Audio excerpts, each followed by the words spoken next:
programa dito pa rin sa Teen Star Season 1. Ngayong araw ay makakasama natin ang panibagong Teentastic Guest Level Up. Hindi na lamang mga chikiting ang bibida sa ating programa. Sa makabuluhan ng kwentuhan, ang magaganap kasama ang ating Teentastic Guest Level Up!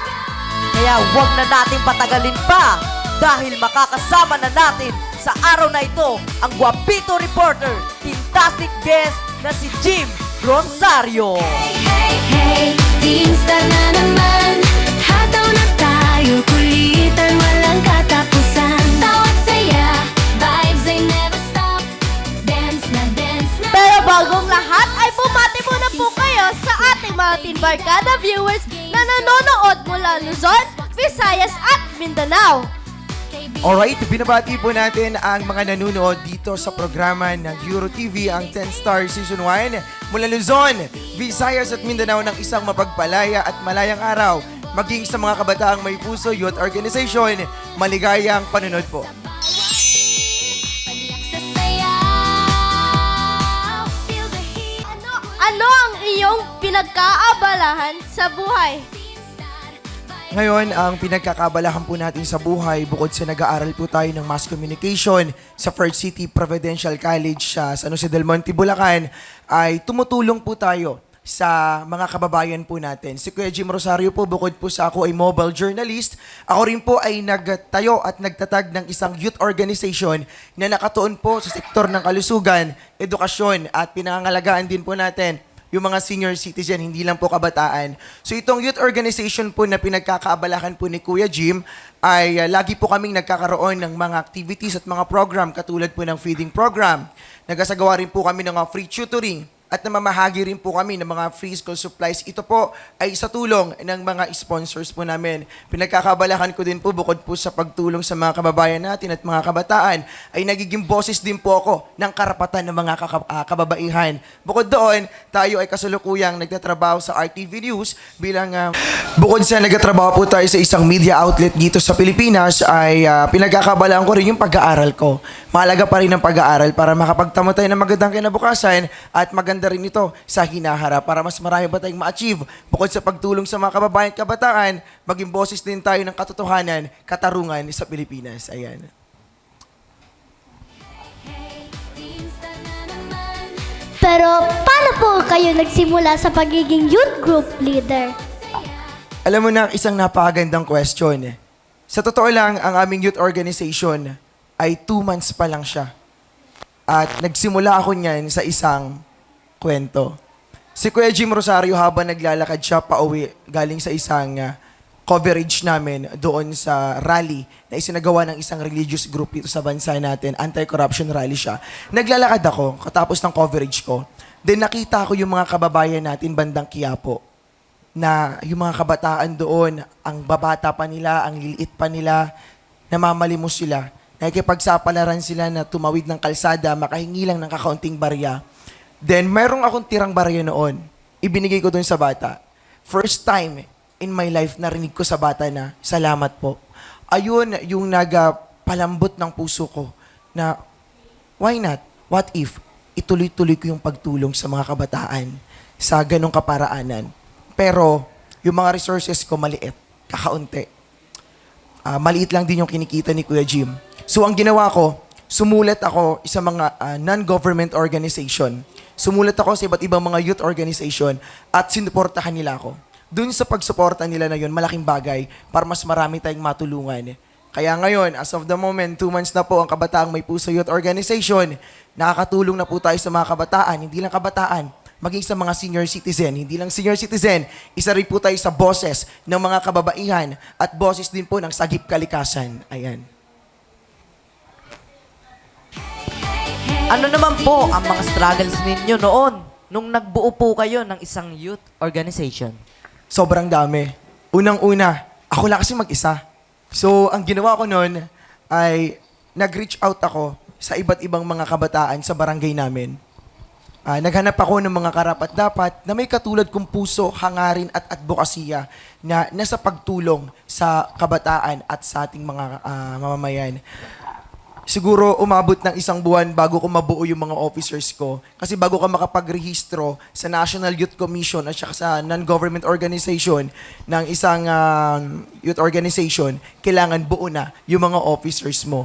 Siyempre, si Kuya Jim, pumili siya ng mga karapat-dapat na titindig para sa mga kabataan at sa pangangailangan ng mga kabataan. Inabot tayo ng mahigit isang buwan. And nagpapasalamat tayo sa Panginoong Diyos dahil sa tulong niya, nabuo yung mga officers ko. Nabigyan kami ng 2 advisors na very supportive. Nabigyan kami ng isang napakabuting professor na gumagabay sa amin. At salamat sa mga officers ko ngayon na nanunood.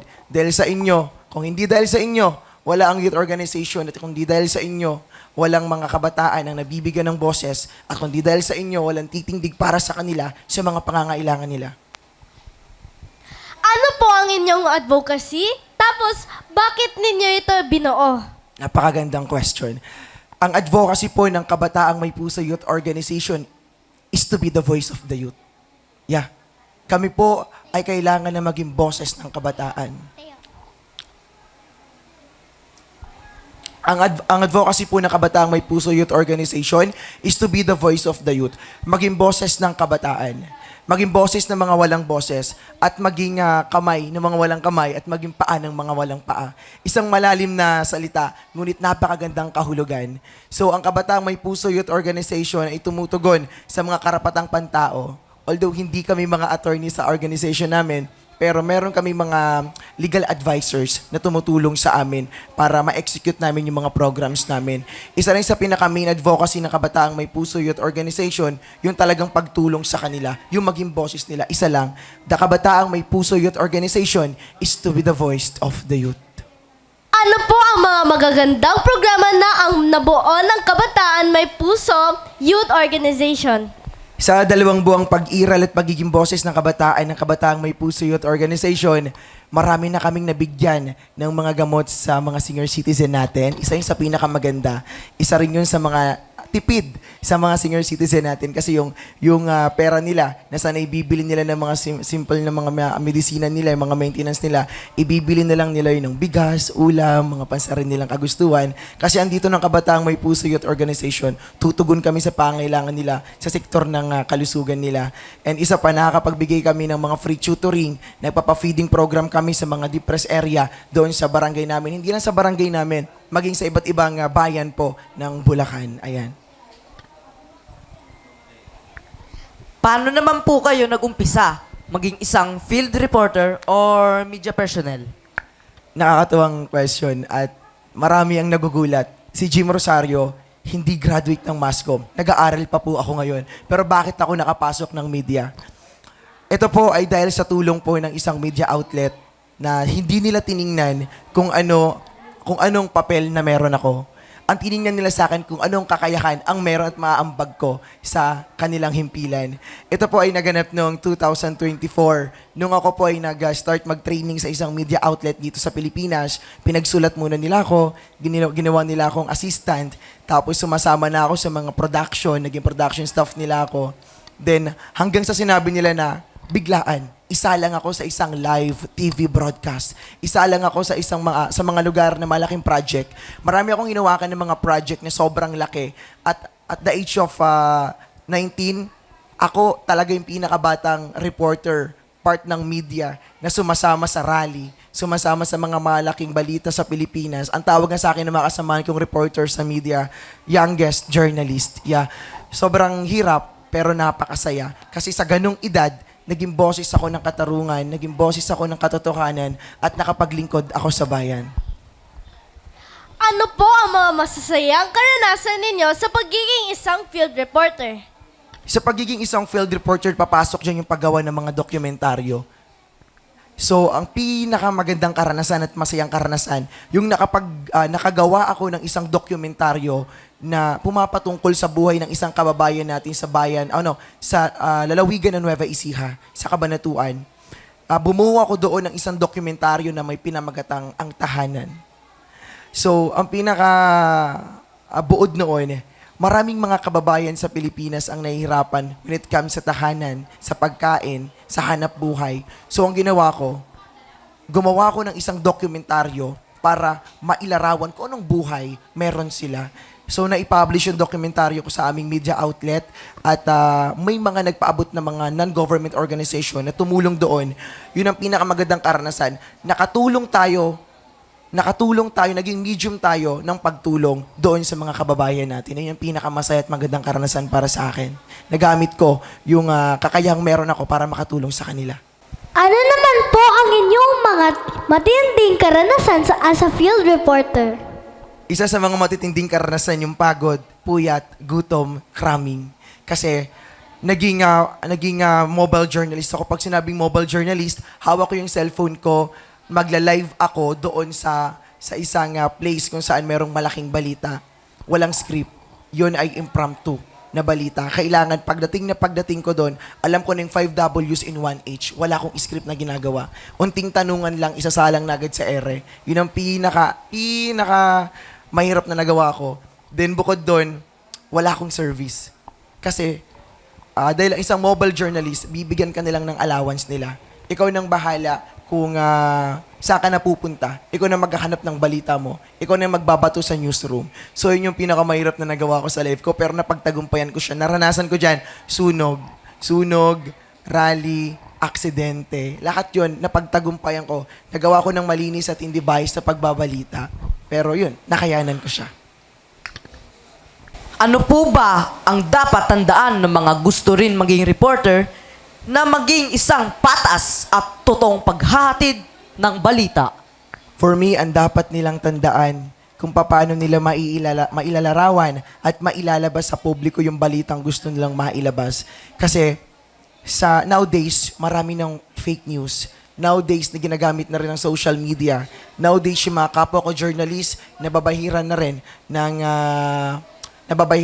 mga paratang ng ilan nating mga kababayan. So, ang dapat tandaan ng mga gusto maging reporter, kasalukuyang journalist na ngayon at naglilingkod sa bayan, gumawa tayo ng balita na naaayon at patas. Huwag natin baluktutin ng balita. Tayo ay maging boses talaga ng mga kababayan natin at maging tinig ng katotohanan para mailabas at mailathala sa mga kababayan natin ang totoong kaganapan na nagaganap sa bansa natin. Ayun. Ano naman po ang gusto ninyong sabihin sa mga gustong maging isang field reporter na katulad ninyo? Masasabi ko lang sa mga gusto ding maging field reporter, hindi biro ang pagiging isang journalist. Dito, ang isang paa natin nasa hukay. Ang isang paa natin nasa bayan. Kaya ang masasabi ko sa inyo, maging totoo kayo, maging tapat, at gawin yung vocation ang pagiging journalist. Huwag niyo itong gawing passion for me. Gawin niyo itong vocation. Bakit?